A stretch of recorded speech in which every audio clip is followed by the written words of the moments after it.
Very happy good morning to our respected sir and my dear friends. आज का मेरा topic है James Bond of India Ajit Doval. तो basically Ajit Doval जी, जिनका डेट ऑफ बर्थ है 1945 20 जनवरी, जिनका जन्म 20 जनवरी 1945 को हुआ था, और ये आज के समय एक लेजेंड के रूप में जाने जाते हैं बिकॉज ये एक स्पाई मास्टर रह चुके हैं। ये पाकिस्तान में भी 1 साल पाकिस्तान में ये एक स्पाई के रूप में रह के आए हैं, और ये इंटेलिजेंस ब्यूरो में आज एक बहुत ही अच्छी पोस्ट पे हैं, सेक्रेटरी पे हैं ये आज।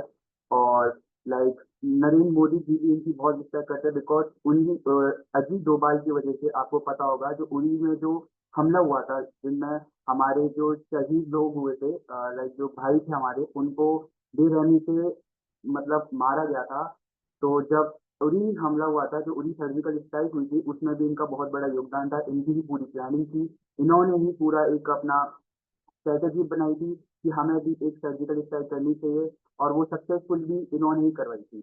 अजीत डोभाल जो कि आज 1 साल के लिए इंटेलिजेंस ब्यूरो के रूप में ये पाकिस्तान में भी रह के आ चुके हैं, और 6 साल के लिए ये इंडियन हाई कमीशन में भी रहे थे इस्लामाबाद में। उसके बाद इन्होंने उरी के अलावा भी 2-3 ऑपरेशन किए थे, जैसे ऑपरेशन ब्लैक थंडर जो कि 1988 में हुआ था, और rescue of 46 Indian national in Iraq. इनका एक बहुत बड़ा रोल भी रहा है, जब हमारे जो कुछ लोग थे जो इराक में फंसे हुए थे, उनको भी इन्होंने निकाला था। ठीक है, और 2015 में जो ऑपरेशन हुआ था नागालैंड के मिलिटेंट्स के साथ, वो भी इन्होंने बहुत अच्छे से, उसमें इनका रोल था।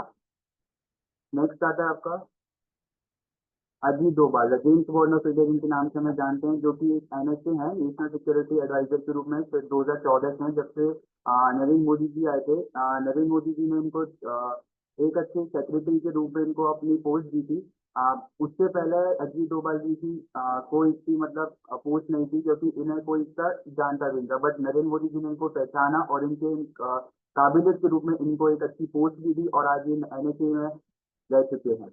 उसके बाद ही हमें पता चला जेम्स बॉन्ड ऑफ इंडिया किसे कहा जाता है। उसके पहले लोगों को शायद पता भी नहीं था, ना हमें पता था कि अजीत डोभाल जी भी कोई है। आज अजीत डोभाल जी ने हमारे इंडिया के लिए इतना कॉन्ट्रीब्यूट किया जो कि अक्सर किसी ने नहीं किया। आप स्पाई के रूप में किसी दूसरी जगह पर रह रहे हो, एक बहुत बड़ी बात है। वहाँ से आप इंटेलिजेंस से वहाँ पे कितना खतरा होता है, वहाँ पे कितना हार्मफुल हो सकता है आपकी लाइफ को, बट ये सहते हुए भी वहाँ रहे, इन्होंने अपनी इंडिया के लिए बहुत कुछ किया। नेक्स्ट आता है career in Indian political service. इनके आप थोड़े करियर के बारे में देखते हैं कि इन्होंने इंटेलिजेंस गैदरिंग सबसे पहले। तो जो डोभाल जी थे, उनका जो करियर पास जो हुआ था वो इंटेलिजेंस ब्यूरो के में शुरू हुआ था। ये एक तरह से एजेंट थे उसमें। इन्होंने फिर ये पाकिस्तान चले गए थे अपनी स्पाई के रूप में, स्पाई मास्टर के रूप में, ऑपरेशनल रोल। इन्होंने बहुत सारे ऑपरेशन देखा है, जैसे इन्होंने जम्मू एंड कश्मीर में भी जब टेंशन और अनरेस्ट था, जब आर्टिकल 367 हटा था, तब बहुत सारा टेंशन था वहाँ पे। तो इन्होंने वहाँ पे भी एक अच्छी सी स्ट्रैटेजी बनाई थी, कैसे वहाँ के अच्छे से इम्प्लीमेंट कर सकते हैं आर्टिकल 367। उसके बाद स्पेशल ऑपरेशंस में डोभाल जी का जो करियर था वो रॉ में भी बहुत था, रिसर्च एंड एनालिसिस विंग में भी इनका बहुत बड़ा रोल था। ये वहाँ पे मास्टर है वहाँ पे।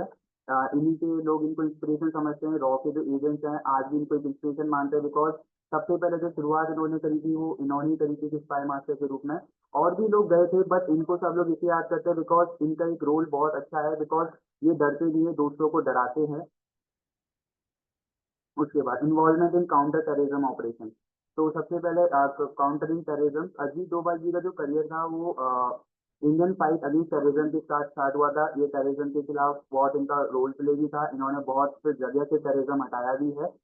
नेक्स्ट, जो इनका नेटवर्क था टेररिस्ट का, उनको भी इन्होंने खत्म किया। इनके बहुत सारे जो फ्रेंड्स थे उनके साथ इन्होंने टेररिज्म को हटाया भी है। सेकंड आता है ऑपरेशन इन कश्मीर। इन्होंने बहुत सारे जो ऑपरेशन थे जम्मू एंड कश्मीर में, लाइक हम जानते हैं कि कितना टेररिज्म है, वहाँ पे भी इनका एक बहुत बड़ा रोल था टेररिज्म को हटाने में। इंटेलिजेंस गैदरिंग एनालिसिस, ये बहुत ही इनका जो माइंड है, लाइक वो बहुत जीनियस माइंड है। ये बहुत अच्छे से स्ट्रेटेजीज बनाते हैं, उनको अप्लाई भी करते हैं, उनको इम्प्लीमेंट भी करते हैं। और ये काउंटर अटैक करने में बहुत माहिर है, ये डरते नहीं है, ये दूसरों को डराते हैं, जैसे मैंने बोला था। और इनसे इनसे टेररिस्ट बहुत डरता है, बिकॉज अजीत डोभाल जी को आज पूरा हर एक टेररिस्ट ग्रुप जानता है, बिकॉज इंडिया में एक अकेला बंदा है जिसको कोई सपोर्ट करता है, तो वो मोदी जी है, और मोदी जी भी इनको ही रिस्पेक्ट करते हैं, लाइक अजीत डोभाल जी को। नेक्स्ट आता है बिल्डिंग कैपेसिटी। तो डोभाल जी ने क्रिटिकल रोल प्ले किया था building the capacity of India counter terrorism appreciation. पहले कोई तो जानता नहीं था कि पहले ब्लड टेररिस्ट आते थे, हमला करके चले जाते थे, बट हम काउंटर अटैक नहीं करते थे। बट जब से 2014 में जब से बीजेपी गवर्नमेंट आई और मोदी जी ने संभाला अपनी इंडिया को, तब से जब अजीत डोभाल जी हमारे उसमें आए, तब से टेररिज्म बहुत कम हुआ। इन्होंने बहुत सपोर्ट किया अपनी इंडिया को, इन्होंने टेररिज्म को भी रिमूव किया और आज हम सहमत हैं, आज हम जिंदा हैं तो अजीत डोभाल जी की भी वजह से। नेक्स्ट आता है appointment of national security adviser. तो 2014 में जब हमारी बीजेपी सरकार आई थी, तो 2014 में इनको अपॉइंट किया गया था। अजीत डोभाल जी को एज एनएसए अपॉइंट किया गया था by prime minister Narendra Modi ji, जैसे मैंने बताया। इनको बहुत सारे कंट्रीब्यूशन भी इन्होंने प्ले करे एनएसए में। दूसरा आता है स्ट्रेटेजिक विजन। इनका जो विजन है वो बहुत लॉन्ग टर्म के लिए रहता है। ये चाहते हैं कि मैं टेररिज्म हटाई दूँ पूरी तरह से, और जो इनका स्ट्रेटेजीज है जो ये इम्प्लीमेंट करते हैं वो भी बहुत ही शानदार स्ट्रेटेजीज होती हैं। टैक्टिक्स में बहुत अच्छे हैं, ये टेक्निकल स्किल्स को भी बहुत अच्छे से मेंटेन करते हैं। नेक्स्ट आता है की एडवाइजर। ये बहुत ही अच्छे की एडवाइजर भी है। आजकल हम देखते थे उरी, हमने आप लोगों ने शायद पिक्चर भी देखी होगी, तो उरी द सर्जिकल स्ट्राइक, उसमें भी हमें दिखाया गया था इनका कितना मेजर रोल था। इन्होंने ही पूरा उस जो सिचुएशन थी उनको संभाला था। इन्होंने ही बोला था कि हमें भी पाकिस्तान को एक मुंह तोड़ जवाब देना चाहिए और हमें एक सर्जिकल स्ट्राइक करनी चाहिए, ताकि उनको भी पता चल सके कि इंडिया कोई अब वैसा इंडिया नहीं है जैसे पहले था, अब इंडिया बदल चुका है। नेक्स्ट आता है strategies and policies as national security adviser. तो सबसे पहला आता है काउंटर टेररिज्म। जैसे मैंने बताया कि काउंटर टेररिज्म एंड डोभाल की लीडरशिप में जो है काउंटर टेररिज्म बहुत ही प्रोएक्टिव और मल्टीफेसेड था। एज अ टेररिज्म स्ट्रेटेजी इन्होंने बहुत अच्छा रोल भी प्ले किया है। सेकंड आता है बॉर्डर सिक्योरिटी। ये भी जब ये आए थे इन्होंने बहुत सारे मतलब गैजेट्स की एडवाइस भी दी थी कि हमें ये गैजेट्स हमें बॉर्डर पे लगाने चाहिए ताकि हमारी सिक्योरिटी और बढ़ सके। साइबर सिक्योरिटी आजकल हमें पता है कि हमारा जो 90% या 80% जो काम है हमारा, वो ऑनलाइन ही होता है। और हमें पता है कि लाइक जो हैकर्स आजकल कितने सारे हो गए हैं, साइबर अटैक्स कितने सारे होते हैं। हमारी जो पूरी जो चैन होती है लाइक ऑनलाइन नेटवर्क की, वो हमारी सारी कंप्यूटर्स में होती है, तो हैकिंग भी बहुत ज़्यादा डेंजरस है। तो उनके लिए भी इन्होंने बहुत सारी स्ट्रेटेजीज बनाई जो कि इन्होंने इम्प्लीमेंट भी किए थे, ताकि हमारा जो साइबर सिस्टम है वो सेफ एंड सिक्योर रह सके। उसके बाद है इंटरनेट सिक्योरिटी। इन्हीं के ये अजीत डोभाल जी ने बहुत सारे अपने स्टूडेंट्स को ट्रेन भी किया था, ताकि हमारी जो सिक्योरिटी है वो स्ट्रॉन्ग रह सके। ये बहुत सारे अच्छे टेक्निकल सिखाते हैं और बहुत अच्छे रोल्स भी प्ले करवाते हैं लोगों से, ताकि वो आगे जाके मतलब सही से रह सकें और हमारे देश के लिए काफ़ी ज़्यादा यूज़फुल भी बन सकें। नेक्स्ट आता है आपका diplomatic efforts and international engagement. सबसे पहला आता है स्ट्रेटेजिक पार्टनरशिप। तो डोभाल जी ने, जब डोभाल जी हमारे साथ आए थे, जब 2014 में जब आए थे, तो इन्होंने लाइक रशिया के संग पार्टनरशिप करी थी, जापान के संग पार्टनरशिप करी थी, और मैंने लोगों के संग पार्टनरशिप करी थी और देशों के लोगों के संग पार्टनरशिप करी थी, ताकि ये हमारी मिलिट्री जो कॉपरेशन है वो सिक्योर रह सके और हमारे पास एक नए नए गैजेट्स आ सके, लाइक हम एडवांस बन सके सिक्योरिटी में। नेक्स्ट आता है रीजनल डिप्लोमेसी। इन्होंने बहुत सारे रोल्स प्ले किए हैं रीजनल डिप्लोमेसी में। तो ये बहुत सारे इंगेज से डायलॉग्स में नेबरिंग कंट्रीज में, ताकि हमारे म्यूचुअल कंसर्न और प्रमोट कर सके कॉपरेशन एंड बिल्ड कर।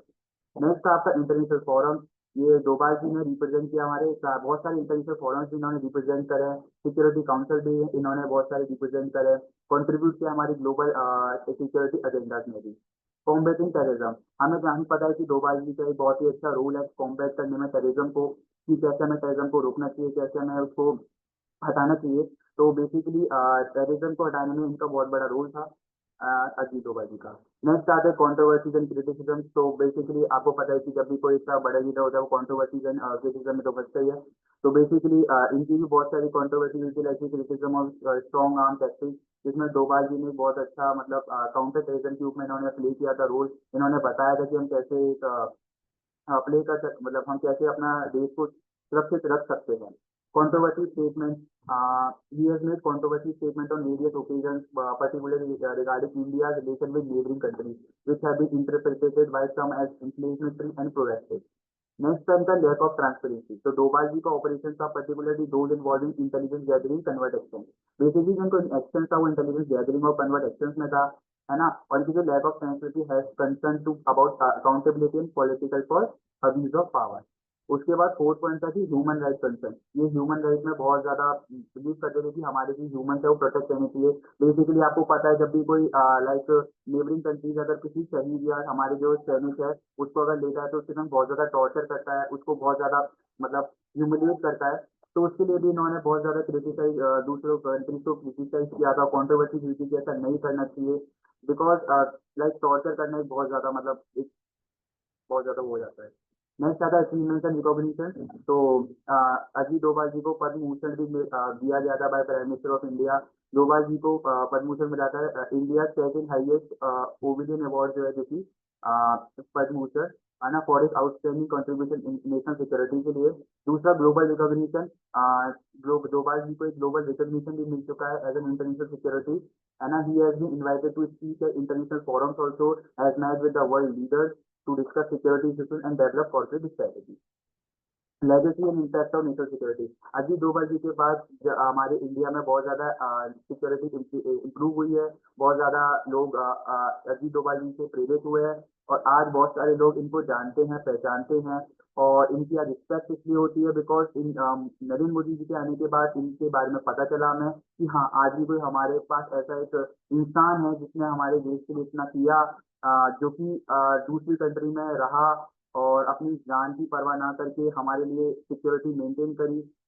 तो आज भी हम इनकी रिस्पेक्ट है और तभी मैंने जेम्स बॉन्ड ऑफ इंडिया कहा जाता है। और जेम्स बॉन्ड ऑफ इंडिया का लोगो इन्हें इसलिए दिया है क्योंकि जेम्स बॉन्ड भी एक बहुत ही मतलब शातिर लोग थे, मतलब वो बहुत ही शातिर था और चालाकी से वो दूसरों की खबर निकाल लेता था, जासूसी में बहुत माहिर था। ऐसे ही हमारे अजीत डोभाल जी हैं जो कि जासूसी में बहुत माहिर थे।